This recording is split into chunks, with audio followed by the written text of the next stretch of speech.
Bonjour, bienvenue à Big, donc le salon des entrepreneurs et d'innovation. Nous sommes là pour parler d'un thème qui est donc quand la tech bouscule nos démocraties. Un thème qui a d'ailleurs bien commencé ce matin pour ceux qui étaient au Bang et donc avec Nicolas. Cette année, on s'attaque à un défi qui est quand même un peu fondamental. Comment prévenir, préserver la vérité donc, et la confiance dans nos sociétés? Comment la tech impacte tous ces éléments-là? Comment la désinformation, l'intelligence artificielle vont, bouleverser le débat, bouleversent déjà le débat donc, auquel on va participer aujourd'hui. Sur scène, là, j'ai le plaisir d'accueillir trois intervenants, donc une qui va arriver donc, dans quelques minutes, donc, qui sera Elisabeth Moreno. Je vous la présente d'ores et déjà, hein, c'est une ancienne ministre, donc ancienne ministre déléguée à l'égalité entre femmes et hommes et à la diversité. Donc, Elisabeth, elle a mené une brillante carrière dans la tech, hein, donc elle était dirigeante de HP, de Lenovo en France notamment, et elle s'est aussi engagée en politique, d'où son rôle de ministre. Et donc, elle présente notamment aujourd'hui une fondation qui s'appelle Fanal Numérique. Donc, on pourra l'applaudir quand elle arrivera, ça lui fera plaisir. Donc, merci. Donc, elle est juste pas très loin, donc elle arrive. Bruno, donc, on a la chance de t'avoir. Hein, donc, tu es un entrepreneur, un expert reconnu des réseaux numériques et des réseaux sociaux, et notamment grâce à la société que tu as fondée. Hein, donc, tu es un entrepreneur, le CEO de Bloom, une plateforme, je dirais, d'intelligence artificielle spécialisée dans l'analyse dynamique d'influence et de désinformation des réseaux sociaux. Tu es notre expert de cette partie-là et merci encore d'être là. Tu accompagnes et les entreprises, les institutions, donc, notamment sur la compréhension des risques informationnels. C'est un des sujets qu'on va balayer ensemble et tu interviens notamment beaucoup sur les débats sur la souveraineté numérique et sur les sujets auxquels on doit faire face, et notamment la résilience face à la désinformation. On a la chance d'avoir aussi Benjamin avec nous. Donc Benjamin, donc, tu es le directeur de Journalist Trust Initiative chez Reporters sans frontières. Tu pourras nous en dire un petit mot, ce qu'il y a derrière tout ça. Hein. Mais notamment, tu certifies les médias et le monde des médias. Donc voilà, et notamment, tu es un spécialiste de cette économie des médias. Donc voilà. Merci Elisabeth, je viens de te présenter. Je vous pouvais applaudir Elisabeth qui nous rejoint. Donc merci. Donc donc, voilà. On va commencer directement dans le cœur du sujet. Donc là, vous connaissez tous je dirais, scandale de Cambridge Analytica en 2016. À l'essor de l'IA générative, la manipulation de l'information de grande masse donc, est devenue un enjeu global. On va en discuter aujourd'hui. Mais la vérité, qui est le thème de ce Big 2025, est aussi un moteur d'innovation, de confiance, de progrès. Donc posons peut-être un premier diagnostic à travers les quelques questions que je vais pouvoir poser à mes intervenants. Et peut-être on va commencer par toi, Bruno. Donc, est-ce que c'est quelque chose de nouveau, cette guerre de l'information, le fait que les démocraties soient, je dirais, attaquées ou mises à mal sur ces jeux-là? Est-ce que c'est quelque chose de nouveau ou c'est quelque chose qui existait? Je parlais de l'AGIA de 2016 sur Cambridge Analytica. Comment toi tu vois avec ta vision d'expert ce sujet et son évolution? Alors les enjeux sur la vérité, c'est pas nouveau, ça existe depuis très longtemps. C'est l'échelle, la dimension qui a beaucoup changé. Je vais vous raconter une petite histoire que j'ai vécue tout début juillet. Alors, on travaille avec Reporters sans frontières dans certains pays sur la transparence de certaines élections avec un certain nombre de programmes. Et on avait été contacté par un chef d'État, je ne dirais pas le nom du chef ni de l'État, qui souhaitait qu'on l'accompagne pour une élection. Et il a commencé à nous poser des questions sur comment déployer une stratégie d'influence, qui n'était pas de surveiller les élections, mais déployer une stratégie d'influence. Il nous explique que voilà, il voulait avoir des contenus qui soutiennent son point de vue, etc. Et il nous demandait même à un moment donné de créer des contenus qui étaient à sa gloire, comme l'avait fait un certain nombre de stars pour un certain nombre d'autres chefs d'État. À ce moment-là, on lui a expliqué que c'était compliqué, parce que c'était des fake news qu'il nous demandait de faire, c'était pas notre travail, c'était pas notre ambition. C'était pas notre mission non plus. Et il nous expliquait, oui, mais c'est pas important. Ce qui compte, c'est de propager l'information. Et puis après, quand elle sera propagée, de toute façon, ça sera beaucoup trop tard pour pouvoir après la checker. Et on lui a dit, oui, mais c'était des postures ou des moyens qu'utilisaient les Russes dans certains pays d'Afrique d'ailleurs. Et il nous a fait comprendre que si nous, les Français, on voulait pas le faire, eh bien, il le ferait avec les Russes. Et que du coup, derrière, l'économie ou les entrepreneurs français qui seraient dans ce pays n'auraient plus accès à quoi que ce soit. Alors évidemment, on s'est pas quittés très bons amis, mais on s'est quittés.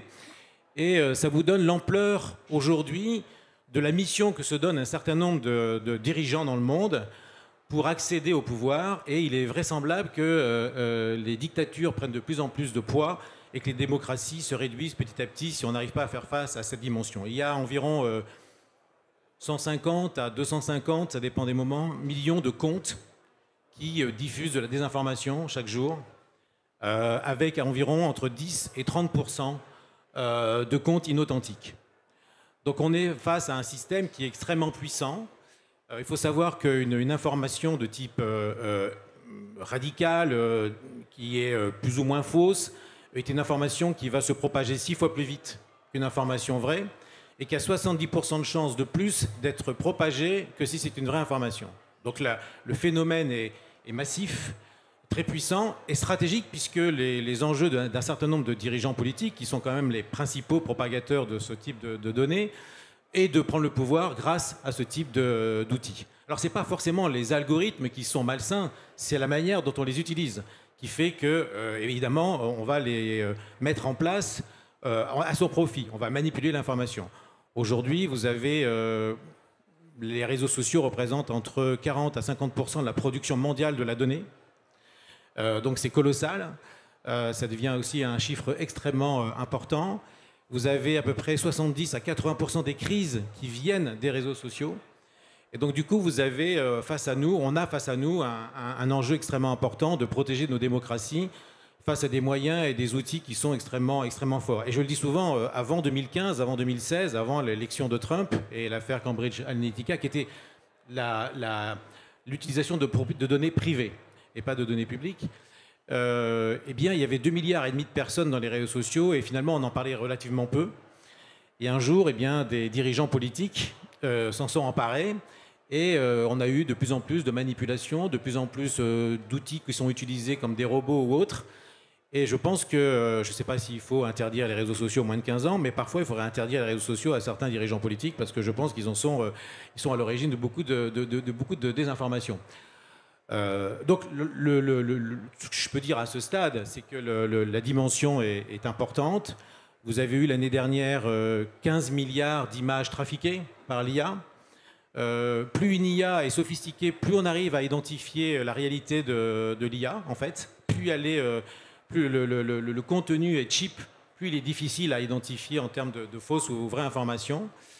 Et donc, aujourd'hui, l'enjeu pour nous, on en reparlera, je pense, après, c'est de pouvoir investir face à ça, parce que Hannah Arendt disait les dictateurs, leur enjeu, c'est de sacrifier la vérité. Et si vous n'avez plus de vérité, finalement, vous pouvez être extrêmement bien manipulé. Et c'est le principe aujourd'hui qui est mis en place. Juste parce que pour rendre encore la chose un peu plus concrète, toujours Bruno, c'est quoi les technologies, les techniques, on parle de copy-pasta, on parle de plein de technologies pour finalement produire du faux contenu. C'est des choses très compliquées ou finalement non, pas c'est pas très compliqué. En fait, il y a ce qu'on appelle l'astroturfing, qui est l'amplification des contenus. Il y a les spin tags, qui est d'utiliser différentes images, mais avec les mêmes phrases dessous. Il y a la création de robots qu'on appelle des robots en gardening, c'est-à-dire on va mettre des robots dans du gardiennage, on va le nourrir d'un historique pour ensuite après le déployer dans les réseaux sociaux et on sera incapable d'identifier que c'est un robot. Vous avez probablement discuté régulièrement avec des robots sans en vous rendre compte parce que l'historique est extrêmement fiable. Donc vous avez de nombreuses techniques qui sont employées dans les réseaux sociaux qui ne sont pas très complexes. En revanche, l'introduction de l'IA aujourd'hui permet de démultiplier l'ampleur de ce phénomène. Vous avez la possibilité de programmer 500, 1000, 2000 commentaires en amont pour pouvoir après les déployer dans les réseaux sociaux et créer une opération de cyberattaque grâce à ce genre de commentaires. Donc c'est face à ça. Je vais vous donner un exemple. Vous savez, il y a eu l'affaire Betaram en France. Il y avait 90 000 robots autour de cette affaire en France qui tournaient pour déployer l'information et la manipuler d'une manière ou d'une autre sur une affaire extrêmement grave. Elle était instrumentalisée par ces robots. Vous avez autour du président de la République environ 10 à 15 000 robots en permanence qui vont tourner et diffuser l'information pour l'amplifier un peu partout dans le monde. Donc on est face à des techniques relativement simples, qui sont maintenant amplifiés par l'intelligence artificielle et qui donnent une échelle extrêmement forte. Et si on n'est pas capable, nous, de répondre à ça, je pense que les démocraties ont un avenir assez noir. Tout à fait. Donc, une grande partie des commentaires que vous lisez, hein, sachez que, parce que je le dis souvent, moi, dans mon entourage, et certains me disent, mais je ne savais pas que, grosso modo, les commentaires, c'était généré par des bots. La moitié, quasiment, si tu reprends un peu des chiffres, peuvent être... Alors, ça dépend des réseaux sociaux, mais aujourd'hui, le réseau social le plus influent au monde, c'est TikTok. C'est à peu près 10 fois plus influent que Twitter. Et vous avez en moyenne 300, 400 commentaires. Vous pouvez avoir... En fonction du sujet, attention, hein, si on parle de politique, etc., si on parle d'autre chose, il y a des commentaires. Mais vous pouvez avoir entre 20 et 30% de comptes inauthentiques dans les commentaires, oui. Ils sont là pour finalement vous empêcher de parler.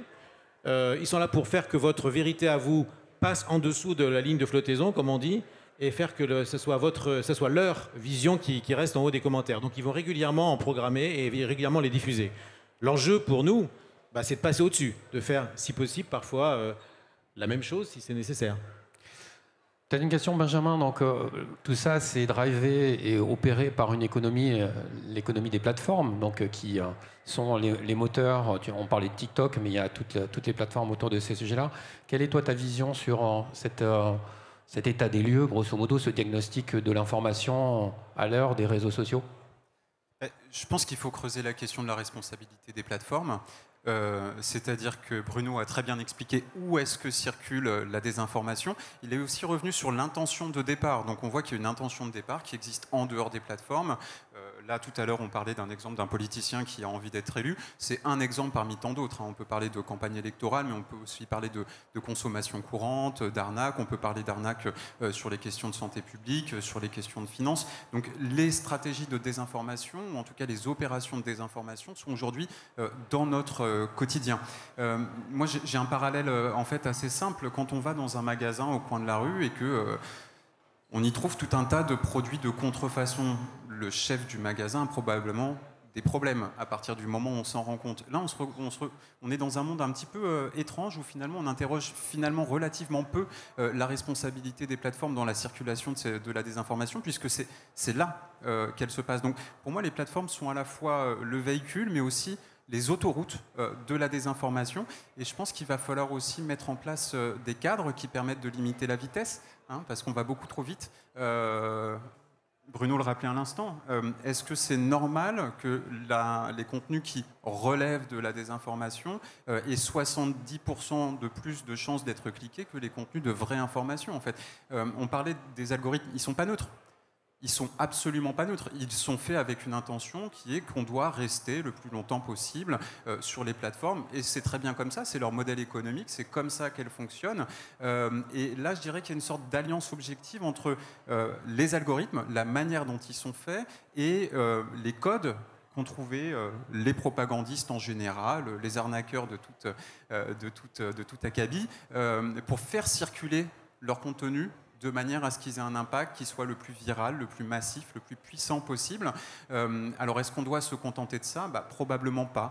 Donc, c'est à nous de chercher des solutions. Et une des premières, je pense, c'est que, bien sûr, nous-mêmes, on doit être très vigilants à ce sur quoi on va circuler, ce à quoi on va donner notre attention, les contenus sur lesquels on va pouvoir mettre un petit pouce ou alors les repartager avant de les partager, c'est essentiel. Mais je pense qu'il faut aussi, et de toute urgence, pointer la responsabilité des plateformes, puisque ce n'est pas normal que ces contenus circulent aussi vite et aussi loin. On voit que ça a un impact qui n'est pas seulement réservé au digital. Aujourd'hui, on voit que ça a un impact dans nos vies, au quotidien. On parle de campagnes électorales qui sont détournées. On parle de polarisation de la société qui se retrouve aussi de plus en plus et qui va se retrouver encore une fois aussi dans les urnes. Donc on ne peut pas se satisfaire de cette polarisation qui est faite à la base pour servir un objectif économique, rester le plus longtemps possible sur les plateformes, c'est leur métier. Et je pense qu'aujourd'hui, on peut se demander s'il n'y a pas aussi une alliance objective entre une idéologie économique, le principe de base du fonctionnement des plateformes, et une idéologie politique. Vous savez que les plateformes retirent les fonctions de fact-checker de leurs services. Est-ce que, au moment où on considère que le volume de fake news, et Bruno l'a rappelé, à rappeler ces volumes explosent. Est-ce que c'est normal en fait que les plateformes aient le droit de baisser la garde et de dire qu'on va remplacer les systèmes de fact-checker par des community notes? Il y a des premiers rapports qui commencent à sortir sur l'impact, le volume des community notes par rapport au volume de contenus qui sont débunkés par les fact-checkers et l'impact que ces contenus-là, ces community notes et les contenus de fact-checking créent. Et ben, c'est extrêmement inquiétant. Tout à fait. Donc, et justement, cet aspect fact-checking, RGPD nous en protège un petit peu, puisque certains partis, donc, notamment l'Europe, on n'a pas encore désactivé, et Meta n'a pas encore désactivé ces sujets-là. Elisabeth, donc, d'après vous, là, donc, quels sont les personnels les plus exposés? Est-ce que ça pose, je dirais, un problème de société? Alors, moi, je vais... Déjà, bonjour à toutes et à tous. Je suis ravie d'être avec vous ce matin. En fait... Peut-être que certains d'entre vous me connaissez parce que j'ai servi dans le gouvernement de Jean Castex, mais je vais surtout vous parler de mon expérience de ce monde de la tech et de ce monde du numérique que j'ai vu arriver avec beaucoup de fascination parce qu'effectivement, c'est un outil qui offre des potentialités comme on en a rarement eu par le passé. Et j'étais convaincue que ce serait un outil qui favoriserait nos démocraties parce que nous savons que certaines personnes sont laissées sur le côté dans les démocraties. Il faut le reconnaître, rien n'est parfait. Bon.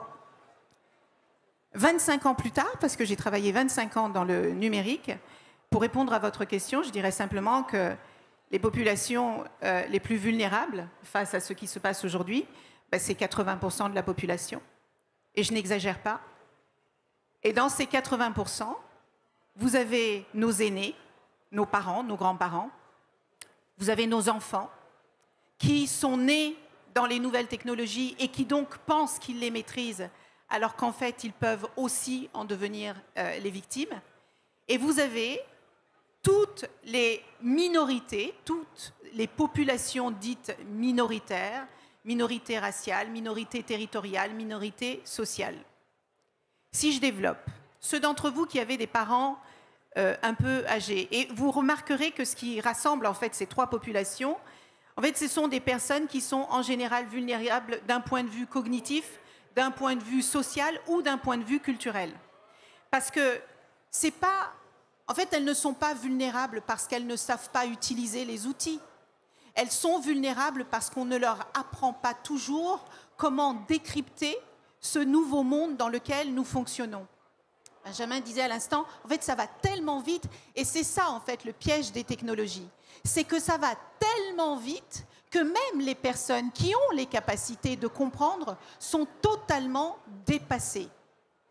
Et moi, ce que je constate, il y a quelque chose qui m'a beaucoup frappé au moment des élections de Donald Trump, c'est que c'est la première fois que je vois à l'investiture d'un président de la plus grande puissance économique mondiale, tous les MAGA au premier rang.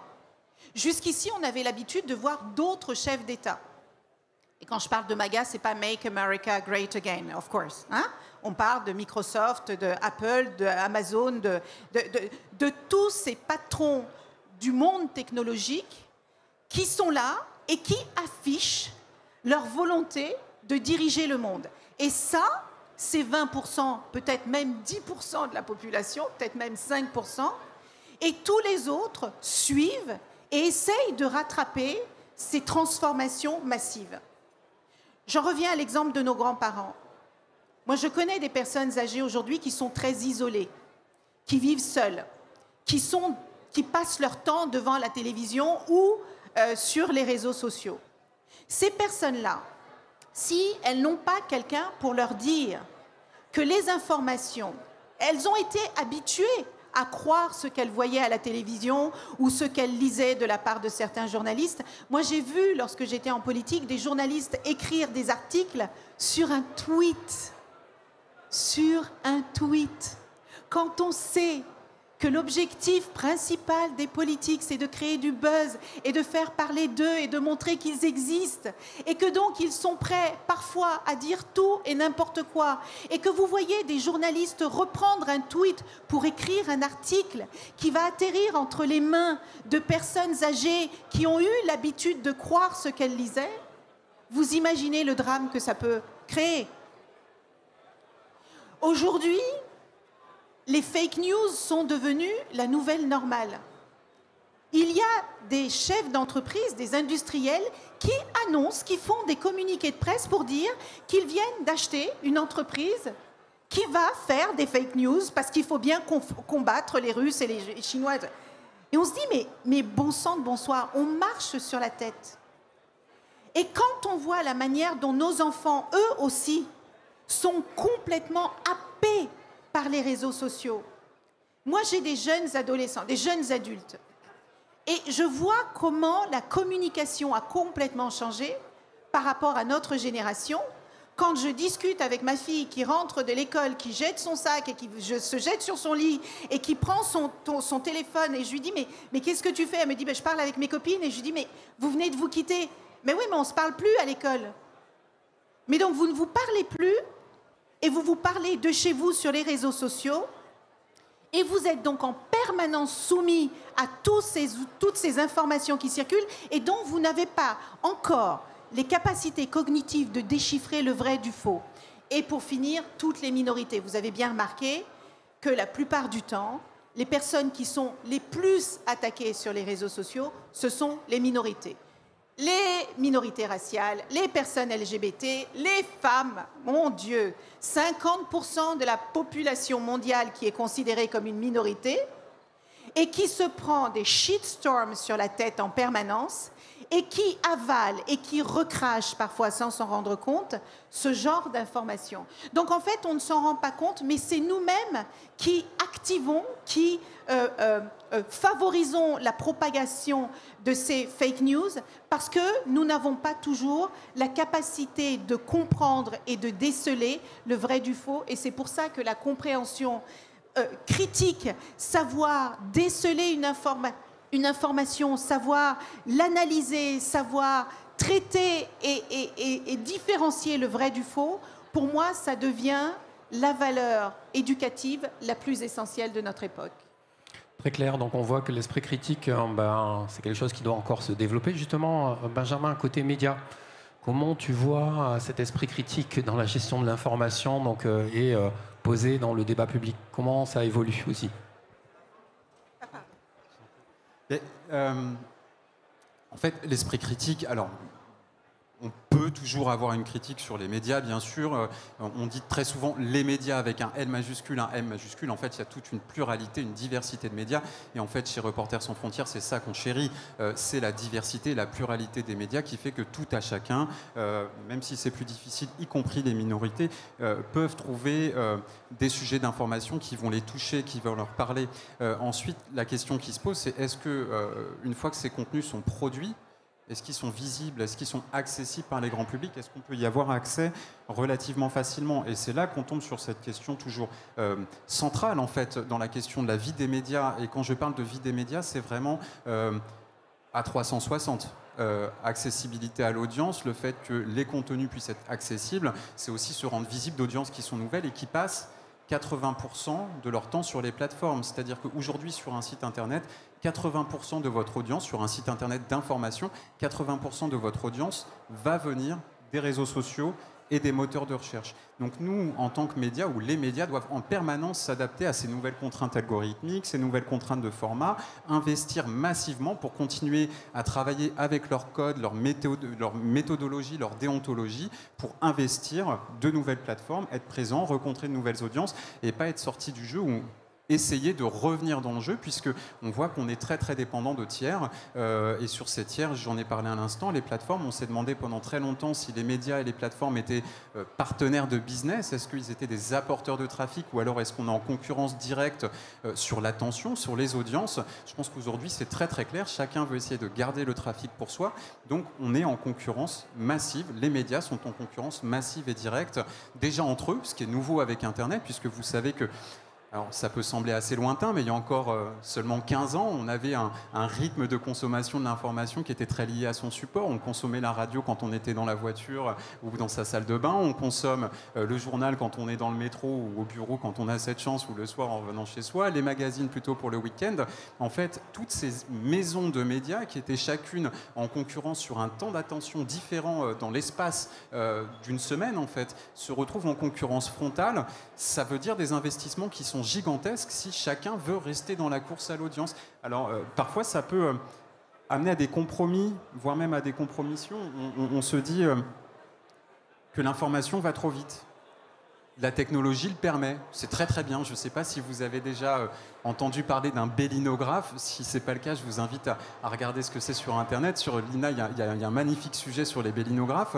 En fait, jusque la guerre de Sarajevo, un photojournaliste se sert d'un bélinographe pour transmettre ses images dans son agence, à son média. Il faut développer sa pellicule, ensuite il faut brancher le bélinographe, ça prend des minutes, des dizaines de minutes, ensuite il faut imprimer l'image, etc. Parfois même on n'a pas accès à les bélinographes, quand on est en reportage, il faut envoyer ses photos via un collègue, quelqu'un qu'on va trouver à un aéroport, on va les renvoyer à Paris par avion en déposant son film précieusement en espérant que la personne à qui on a donné sa confiance le méritait vraiment. Aujourd'hui avec Instagram, en fait vous pouvez prendre et envoyer une photo en l'espace de moins d'une seconde. Et en fonction de votre audience, vous pouvez la diffuser directement à des centaines, des milliers, voire des millions d'utilisateurs. Donc, ça va trop vite. La technologie le permet. Est-ce que c'est nous, en tant que citoyens, qui voulons avoir accès à de plus en plus d'informations, de plus en plus vite? Est-ce que c'est les médias qui veulent être chacun les premiers sur l'actu et créer l'information? En fait, certainement qu'il y a un petit peu des trois. Donc le sujet est extrêmement complexe pour tirer la bobine, la pelote de laine. D'où est-ce que ça vient? Mais en fait, ces questions d'interaction entre technologie, producteurs d'informations et consommateurs d'informations sont extrêmement difficiles à cartographier. Donc, pour en revenir à ta question, Lionel, nous, dans le monde des médias, on a une mission qui est principale, qui est de produire la vérité sur les faits. Et c'est là-dessus qu'il faut qu'on s'appuie. C'est là-dessus que la société doit faire terreau. En fait, c'est le terreau de la société, les faits sur lesquels on peut discuter. Et on voit qu'il y a une attaque très très forte, un mélange, et je pense une vraie stratégie pour mélanger ce qu'on appelle la liberté d'expression en regard du droit d'informer, du droit d'être informé. On mélange tout ça et on vient essayer de faire une sorte de superposition entre les faits et l'opinion. Non, l'opinion vient s'attacher à des faits. Sinon, on n'a plus de table pour dîner, pour discuter ensemble, on n'a plus de table pour négocier ensemble. Et là, c'est ce qu'on voit de plus en plus aussi dans le monde du politique. Justement, on voit que la vitesse est au cœur du débat pour savoir si on s'informe mieux ou si on s'informe plus rapide. Peut-être, Bruno, les formats courts, c'est une opportunité, c'est un risque pour la vérité, c'est cette vitesse-là, comment il faut l'appréhender? Alors déjà, chaque jour, une personne reçoit à peu près 60 000 informations. Ton cerveau accepte 60 000 informations et prend à peu près 35 000 décisions. Ce qui fait qu'il est très difficile, lorsqu'on est dans l'économie de l'attention, de pouvoir se concentrer sur une information, de la fact-checker, etc.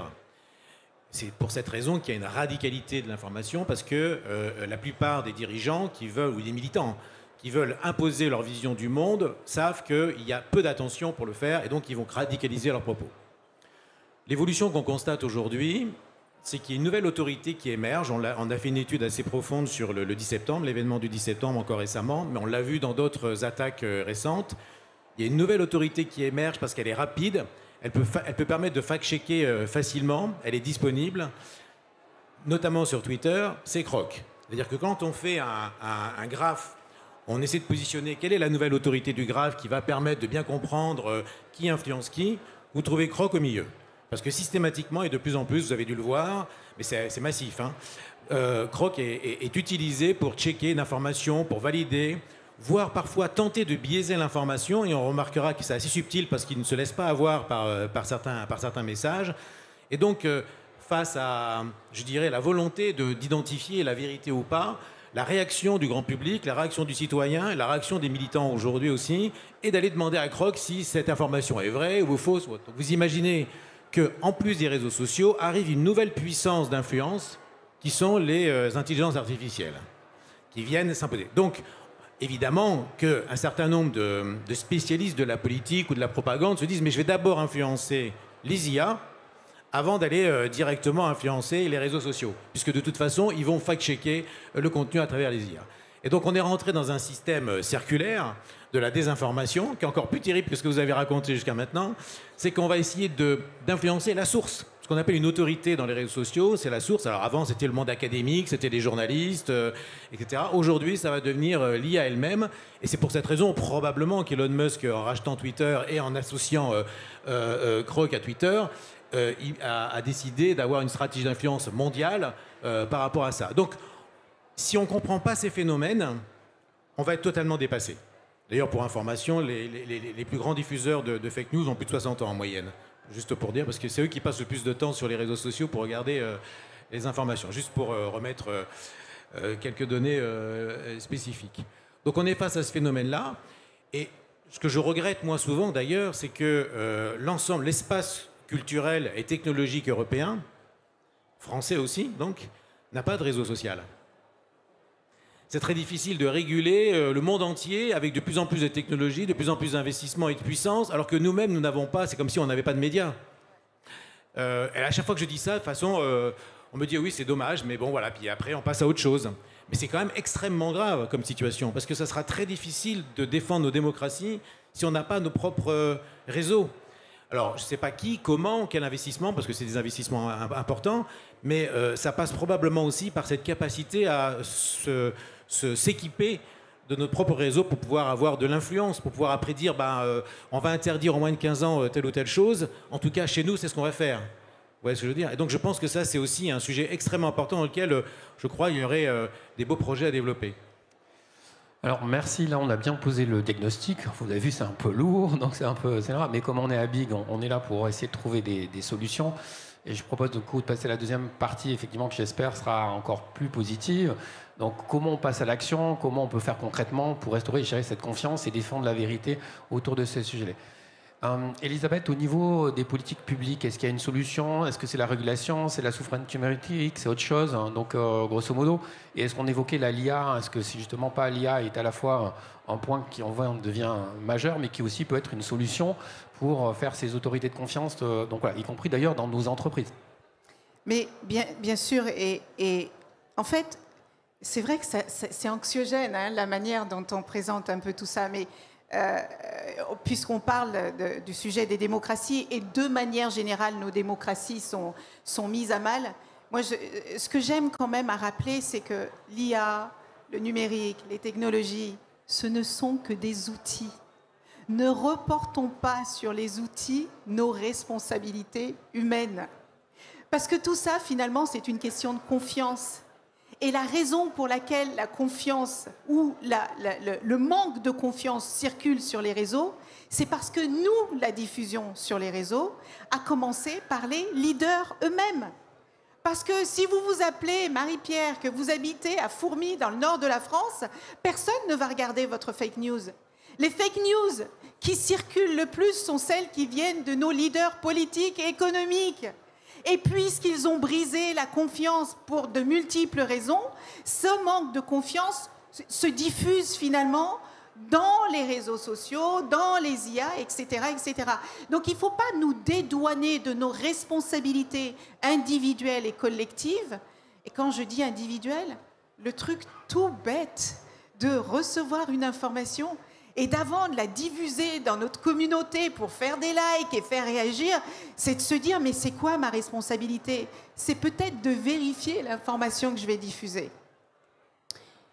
Et je trouve que ce qui se passe dans le monde aujourd'hui nous oblige à repenser un tas de choses, dont la manière dont on s'éduque et dont on se forme.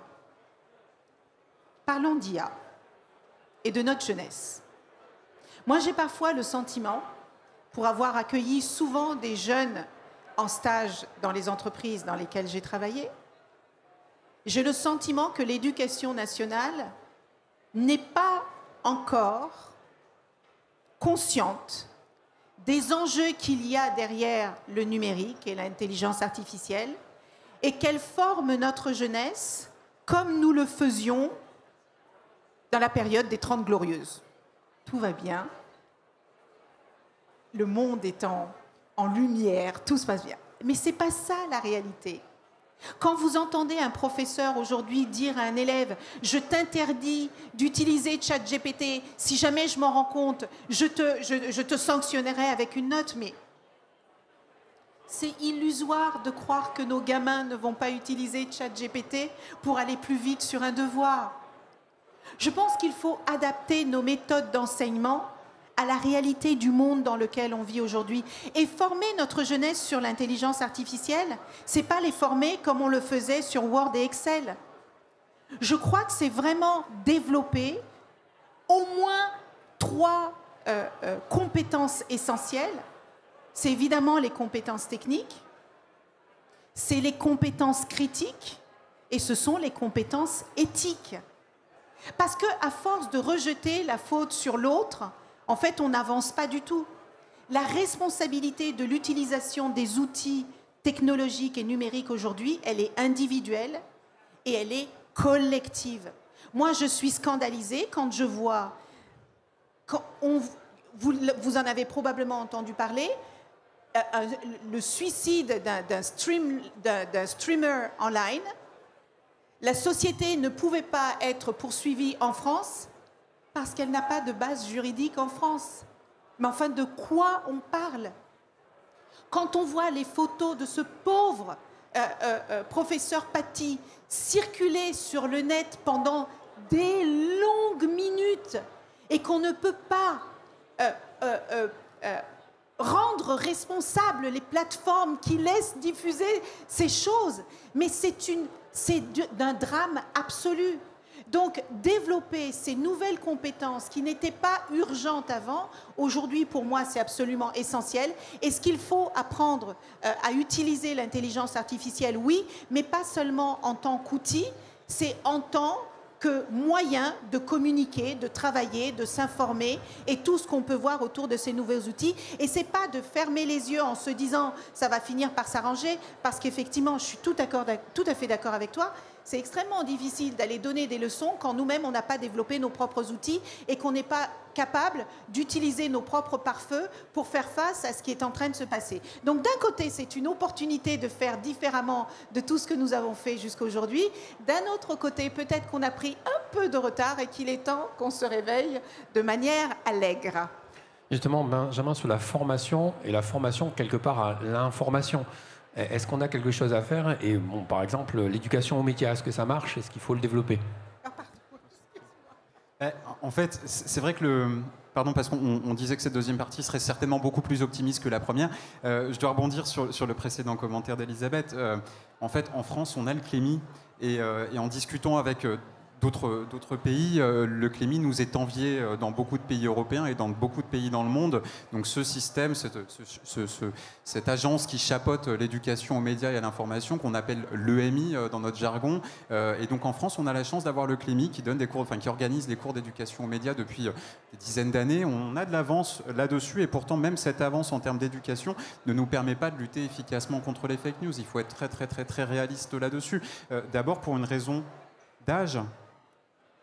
Bruno parlait de l'âge moyen des plus grands propagateurs de fake news en moyenne.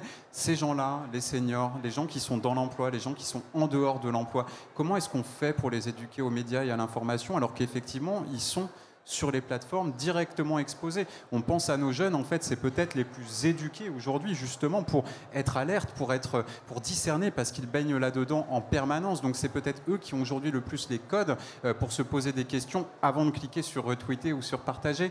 Donc il y a tout un pan de la population, et en fait le plus grand pan de la population, qui est aussi celui qui vote, quand même, qui n'a pas accès à ces modules d'éducation à l'information et aux médias. Donc comment est-ce qu'on fait pour les avoir? Est-ce que ce sont des programmes de formation dans les entreprises? Est-ce que ce sont des programmes ailleurs? Ça, c'est vraiment un sujet à aller creuser. Mais moi, il y a quelque chose qui me frise un petit peu les neurones, parce qu'on vient de parler quand même des plateformes qui sont finalement 5 entreprises qui vont gérer l'allocation de l'information dans le monde.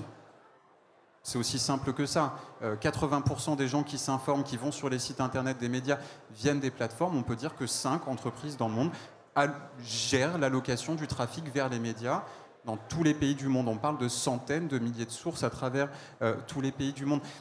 Ces entreprises sont des entreprises qui se portent bien. Moi, ce que je me pose comme question, c'est est-ce que c'est vraiment à nous de socialiser finalement cette problématique de lutte contre les fake news en faisant des politiques publiques? Certainement. Mais j'ai parlé de régulation tout à l'heure, je pense qu'il y a aussi une question de taxes. Est-ce que c'est à nous de prendre ça en main uniquement et de faire porter encore un nouveau sujet sur l'école? Il faut que je parle un petit peu des questions de debunking, parce que ça aussi c'est un outil de lutte contre la désinformation, mais là aussi finalement il est assez partiel. On a parlé des volumes qui sont mis en jeu. Si on devait mettre le nombre, on n'a pas parlé de prix, mais en fait, créer une fake news, ça coûte beaucoup moins cher, parce que finalement, c'est quelques clics et un prompt, que de créer la vérification de la fake news. C'est aussi beaucoup moins cher que de créer un sujet original, que de sortir du bureau et d'aller investiguer sur le terrain pour un journaliste. Donc en fait, finalement, la lutte contre les fake news, c'est aussi un moyen de faire diverger ce qu'il y a de plus intéressant dans le travail du journaliste, qui est de créer de l'information, parce que sinon, elle ne serait nulle part. Et en fait, on se retrouve à être en ligne de front pour lutter contre ces dizaines de milliers, ces millions de contenus qui nous inondent chaque jour. Donc en fait, on y perd aussi en termes d'investissement. Vous savez que les médias sont dans une économie qui est extrêmement contrainte. Donc finalement, on va mettre le poids du corps sur la lutte contre les fake news, alors que finalement, ce qui nous intéresse le plus, c'est de sortir des nouveaux faits, en fait, de faire vivre l'information dans le monde, le débat démocratique. Et j'en finis avec ça. Nous, finalement, chez RSF, ce qu'on se dit, c'est que les solutions partielles, ça a du bon, mais comme leur nom l'indique, ou comme cet adjectif le précise, c'est jamais suffisant. Donc nous, on pense qu'il y a des solutions systémiques à trouver. Aujourd'hui, je vais en parler un petit peu quand même. Je suis directeur de Journalism Trust Initiative. En fait, c'est assez nouveau dans le monde des médias. C'est une norme de type ISO. Qui a été inventée par RSF dans les années 2018-2019. On s'est mis en chambre, l'idée par RSF sous l'égide du CEN, donc le Comité européen de la normalisation, et on a réfléchi avec 130 organisations de médias, en fait, qu'est-ce qui peut redonner de la confiance, qu'est-ce qui peut démontrer que les médias font de l'information de qualité. Et on a établi un catalogue, une checklist, un ensemble de critères de certification qui permettent de dire voilà comment les journalistes travaillent, quels sont nos efforts en termes de transparence, de présentation de notre identité en tant que média, quelles sont nos politiques rédactionnelles, nos chartes éditoriales, nos mécanismes de rédaction. Et donc on se dit que former les gens, c'est aussi leur donner accès à des informations qui en fait sont assez triviales, mais qui permettent de redonner de la confiance dans les médias qu'ils vont consulter. Et donc ça, finalement, cette norme, pour nous, il est essentiel que, comme une sorte de Nutri-Score, en fait, elle apparaisse dans le magasin. Donc elle apparaisse sur les réseaux sociaux, qui est le magasin, qui est le kiosque aujourd'hui en 2025, pour que les gens puissent savoir où ils vont aller avant de cliquer et leur donner des informations contextuelles pour être sûr que, quand on lit cette source, c'est vraiment cette source qui s'exprime, et en savoir plus sur cette source. En préparant cette émission, ou cet échange, ce débat, tu évoquais disant faut que tous les Français, tous les citoyens deviennent quelque part des journalistes, au sens qu'ils doivent vérifier leurs sources, aller chercher justement la confiance des sources de valeur. Et on voit que c'est un sujet important. Bruno, est-ce qu'on peut aujourd'hui détecter, comprendre, vas-y, interagis. Excuse-moi, mais c'est un sujet extrêmement important, ce que tu viens d'évoquer là, c'est... On sait bien tous dans cette pièce qu'on n'a pas tous le même niveau de compétence sur nos sujets. Chacun de nous a son propre niveau de connaissance et d'expertise sur certaines thématiques. Je me réjouis autant du fait que cette IA ou ces réseaux sociaux donnent la possibilité à tout le monde de s'exprimer, que je me désole du fait que l'on mette au même niveau la connaissance ou la compétence d'un Bruno ou d'un Benjamin, ou quelqu'un qui a lu quelque part une information qui est pas bonne, mais qui va la diffuser et qui va être prise avec le même niveau de sérieux. Ça aussi, c'est un vrai sujet. C'est pour ça que je parle aussi de responsabilité individuelle. Alors, on n'a peut-être pas des réponses et des solutions en claquant des doigts, parce que le problème est extrêmement complexe. Mais moi, je voudrais juste vous dire que chacun, ceux d'entre vous dans cette pièce qui êtes parents, déjà le fait d'expliquer à nos enfants, parce que c'est compliqué de laisser nos enfants à la merci de ce qui se passe à l'extérieur et de se dire « mais moi je ne sais pas » et donc je te laisse essayer de trouver les réponses ailleurs. Mais c'est d'expliquer les basiques de la même manière que l'on enseigne à nos enfants la politesse, le respect, la considération, etc.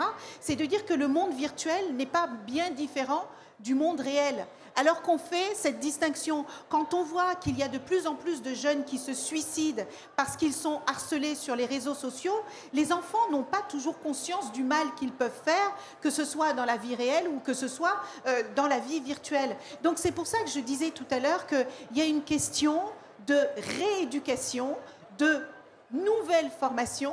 Einstein disait il n'y a que les fous qui répètent inlassablement les mêmes actions en espérant des résultats différents.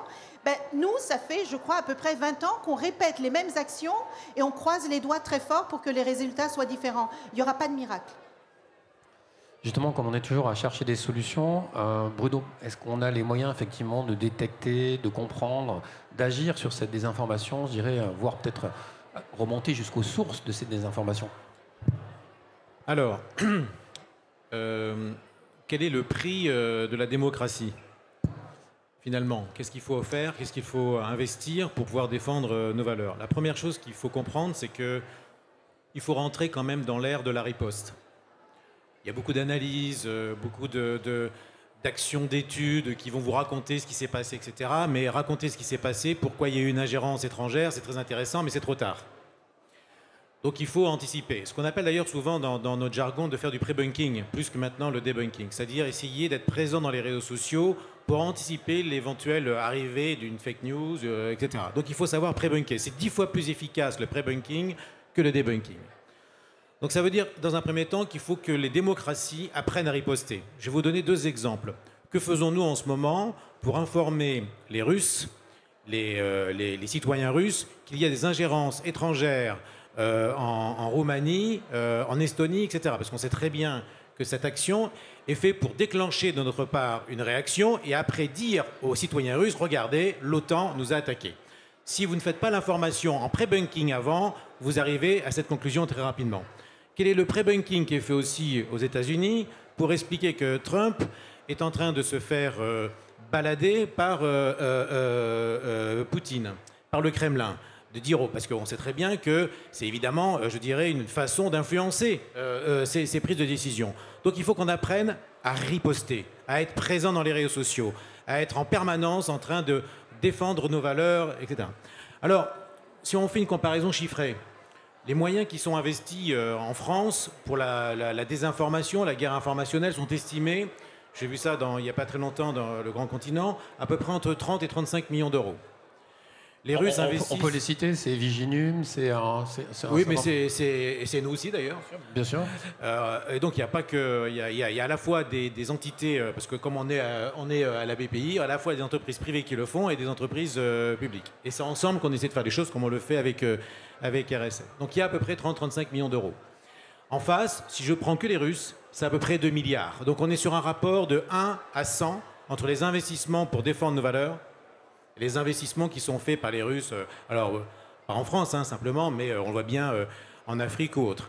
Donc déjà, il faudrait remonter d'un rapport de 1 à 10, et je dis souvent que le budget d'un Rafale, 250 millions, serait suffisant pour que la France et une partie de l'Europe puissent avoir une défense informationnelle mondiale et avoir une dissuasion face à ça. C'est pas si important que ça. C'est probablement d'ailleurs l'investissement le plus rentable en termes de défense de notre démocratie.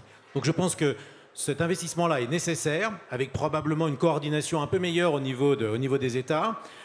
Si on arrive à associer déjà ça, on aura une présence dans les réseaux sociaux qui sera beaucoup plus forte. Et si vous êtes présent, en face, ils le sont moins, parce que c'est une mécanique des fluides, ces rapports de force-là. Donc ça, c'est la solution, je dirais, la plus efficace et la plus immédiate. Et j'ajouterais, c'est vrai qu'il faut qu'on apprenne à riposter, à se défendre, mais... Bon sang de bonsoir, à quel moment on va anticiper en fait?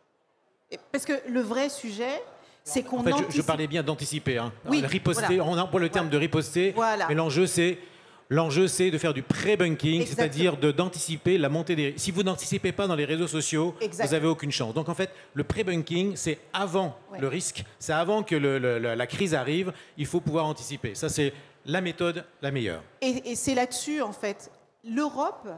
est le plus grand marché du monde. En termes de puissance, on est le plus grand marché du monde. Et on est incapable aujourd'hui de nous aligner sur les investissements nécessaires à entreprendre pour nous protéger de toutes ces attaques. Et là aussi, c'est une opportunité immense qui nous est offerte de trouver des solutions là où on est un peu au pied du mur. Et la France toute seule, ou l'Allemagne toute seule, ou l'Italie toute seule n'arriveront pas à résoudre ce problème. Il n'y a que en optimisant, en rationalisant nos moyens financiers que nous pouvons nous mettre, et encore, à la hauteur de pays comme les États-Unis, ou comme la Russie, ou comme la Chine. Mais si nous restons chacun dans notre coin à essayer de se défendre tout seul avec nos petits bras musclés, autant dire que la bataille est perdue d'avance. Donc là aussi, c'est une opportunité pour l'Europe de retrouver son socle, de retrouver ses valeurs et de se battre justement contre ceux qui ne nous veulent pas que du bien.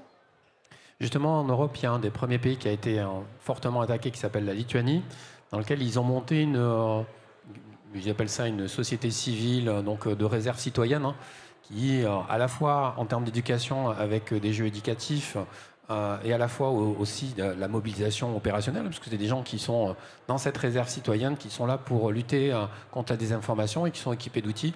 Est-ce que c'est un sujet qui pourrait se faire en France, se généraliser en Europe?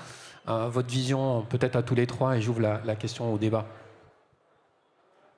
Donc une réserve citoyenne, comme les Lituaniens, il y a une réserve de citoyenne de lutte contre la désinformation. Hein, c'est des acteurs comme... Moi, je crois énormément à la force des citoyens. Je crois que nous avons quelque chose d'ultra puissant entre nos mains qui s'appelle le droit de vote. Le droit de choisir les personnes qui nous représentent. Quand on parle de l'Europe, quand on parle des États, on a l'impression que c'est un monde à part. Mais en fait, c'est pas ça. C'est nous, c'est chaque citoyen européen qui choisit les personnes qui vont les représenter au niveau de nos nations, au niveau européen. Et ce qui me préoccupe, c'est le fait que nous avons abandonné ce pouvoir et nous avons abandonné le contrôle que nous donne ce pouvoir. Et j'aime cette idée de ce que la Lituanie a fait, et je pense que les mots MAUX de notre époque sont bien trop nombreux pour que une nation toute seule, une entreprise seule, qu'elle soit publique ou privée, une organisation internationale seule ou un individu seul puisse les résoudre. Je crois que la solution vertueuse, elle est dans justement ce triangle vertueux des politiques publiques, des entreprises et des citoyens qui s'engagent dans des sujets qui, encore une fois, ont un impact direct et quotidien sur nos vies. Oui, je vais avoir du mal à parler de réserve citoyenne compte tenu de mes fonctions dans une ONG, mais en tout cas, nous, chez RSF, on croit beaucoup dans le pouvoir des citoyens. Nous sommes une ONG, en tant que citoyens, on travaille dans une ONG justement pour porter des combats, et on sait que ça nous dépasse, et on sait que ça va beaucoup plus loin.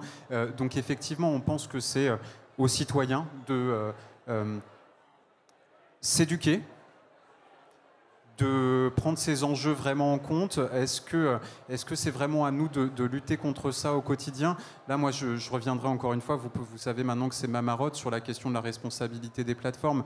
Il faut qu'on sache se protéger, c'est certain, mais il faut aussi qu'on ferme, ou en tout cas qu'on tente de fermer le robinet en amont, puisque si on sait faire circuler des contenus de désinformation beaucoup plus vite que des contenus d'information réels, mon petit doigt me dit qu'on pourrait aussi faire l'inverse. On pourrait ne pas s'en satisfaire et aussi demander à ce que les algorithmes changent de tendance et privilégient la diffusion d'informations correctes plutôt que la diffusion de fake news. Ça semble un petit peu trivial à dire, mais pourtant, j'ai l'impression qu'il va falloir se battre pour que ça arrive.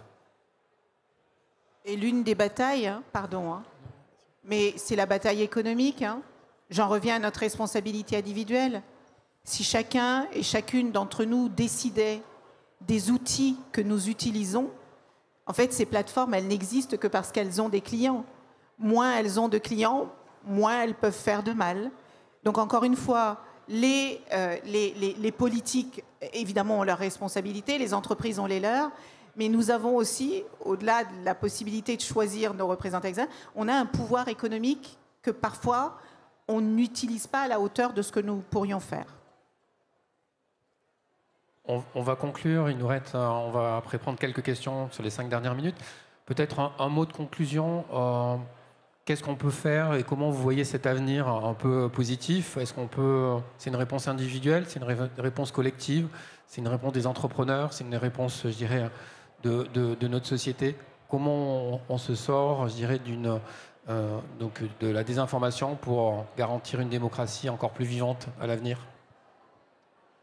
Déjà, il faut que les services régaliens de l'État aient les moyens de déployer leur puissance de feu pour défendre nos intérêts, notre vision de la démocratie, parce que moi je travaille beaucoup avec eux. Il y a des gens absolument remarquables, que ce soit aux armées, que ce soit à l'intérieur, que ce soit à l'éducation, que ce soit au ministère, au Quai d'Orsay ou autres. On a des gens absolument remarquables qui demandent des moyens complémentaires pour pouvoir défendre les intérêts de notre démocratie. Déjà, si on fait ça, vous savez, ça va changer beaucoup de choses, parce qu'il y a une prise de conscience du grand public, il ne faut pas croire, il y a une certaine maturité. Donc cet investissement dans ce sens-là, il a beaucoup d'intérêt. D'abord, il permet de se protéger, de protéger notre démocratie. Il permet aussi de défendre une vision du monde qui va de plus en plus être dans l'intimidation. Et donc, je pense que cet investissement doit croître. Je l'ai déjà dit plusieurs fois. Et puis, il faut faire aussi confiance aux professionnels comme nous et comme d'autres, qui sont prêts aussi à défendre ses intérêts. Et puis après, il y a le troisième niveau. Vous parliez des citoyens. Il faut savoir qu'en France, on a une particularité, c'est qu'il y a une maturité par rapport aux fake news, par rapport aux ingérences étrangères, qui est probablement supérieure à la moyenne des autres pays européens. On l'a vu ça au moment des Gilets jaunes. On avait beaucoup parlé de manipulation de l'information par les Russes, et en fait, on a étudié ça. En fait, elle était assez faible. Elle est plus forte lorsqu'elle est utilisée par un proxy. Ce qu'on appelle les proxys, c'est des dirigeants, des leaders d'opinion qui vont la véhiculer. Mais si vous avez une ingérence étrangère en direct avec un citoyen, il va faire très attention. Donc cette maturité-là, elle est en train de progresser. J'essaie de donner des aspects un peu positifs par rapport à tout ça. Donc si on associe la volonté d'investir beaucoup plus dans des moyens qui sont extrêmement rentables pour défendre notre démocratie, et de l'autre côté, on sait qu'on a des citoyens qui vont croître en matière de maturité, qui vont faire de plus en plus attention, parce qu'on en parle de plus en plus, je pense que la solution est assez proche, finalement. Alors... moi, je reviens aussi sur ma marotte, c'est que on parle d'outils.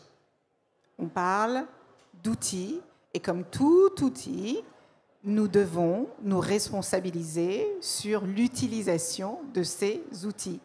Et que, fondamentalement, ce qui se passe dans le monde aujourd'hui est tellement... D'abord, nous n'y étions pas préparés. Ensuite, elle nous questionne sur de nombreuses fondations. Et si les outils technologiques mettent à mal nos démocraties, ce n'est pas parce qu'il y a des outils technologiques, c'est parce que nos démocraties telles qu'elles ont fonctionné jusqu'à aujourd'hui sont fragilisées, sont fatiguées, et il faut redonner ce souffle. Évidemment qu'il faut les investissements au bon endroit. Moi, aux gens qui me disent « mais oui, mais on n'a pas les moyens, il y a tellement de choses ». Ben oui, mais c'est aussi une question de choix de société. Et c'est une question de choix de nos avenirs. Est-ce que nous décidons de nous laisser piloter par d'autres, ou est-ce que nous reprenons nos destins en main? Benjamin, le mot de conclusion, si possible rapidement. Non, je vais essayer de faire très rapidement. Oui, moi je pense qu'il y a plusieurs fonctions, plusieurs corps de métier en fait dans nos sociétés dont le but, l'objectif dans leur travail, en fait, c'est de délivrer, de fabriquer de la vérité. Je pense à la recherche académique. Et dans un autre sujet, je pense évidemment aux journalistes qui doivent faire sortir les faits, les révéler, les donner à connaître au public. Et c'est des fonctions, je ne vais pas parler du monde de la recherche et de l'enseignement, mais c'est des fonctions qui sont très attaquées aujourd'hui, y compris économiquement, mais aussi politiquement. Et donc, moi, ce que j'invite à faire tout à chacun ici, c'est de trouver les médias qui les intéressent, et puis de les lire, et puis de s'abonner, parce qu'en fait, aujourd'hui, le vrai sujet pour l'économie de la presse, c'est comment est-ce qu'on fait pour payer les rédactions et pour payer les salaires en fin du mois, parce que la réalité économique du monde du journalisme est extrêmement difficile. Donc, le meilleur moyen de lutter contre la désinformation, c'est de s'informer à des sources qui sont correctes, fiables, de qualité, qui en plus, potentiellement, vont nous faire sortir de nos bulles de filtre, créer des débats publics, de la réflexion, échanger des neurones. Et donc, pour ça, il y a un métier qui est fabuleux, qui permet de le faire, c'est le journalisme. Les journalistes ont besoin d'être financés, ils ont besoin... On parlait de pouvoir économique tout à l'heure, c'est le pouvoir de la carte bleue. Ils ont besoin de financement, donc il faut les lire et s'abonner. Un grand merci. Je propose d'applaudir nos trois intervenants pour la qualité de ce débat. Donc on voit bien que la vérité, ça passe par le débat. Et donc Big aujourd'hui était aussi l'occasion de partager donc, sur des sujets certes difficiles, mais avec des solutions. Donc là, merci de votre écoute attentive. Malheureusement, le timing ne nous permettra pas de prendre des questions. Par contre, n'hésitez pas à venir nous voir donc, hors diffusion. Donc merci beaucoup pour la qualité de ce débat encore. Et à très bientôt pour des différentes interventions sur Big. Merci.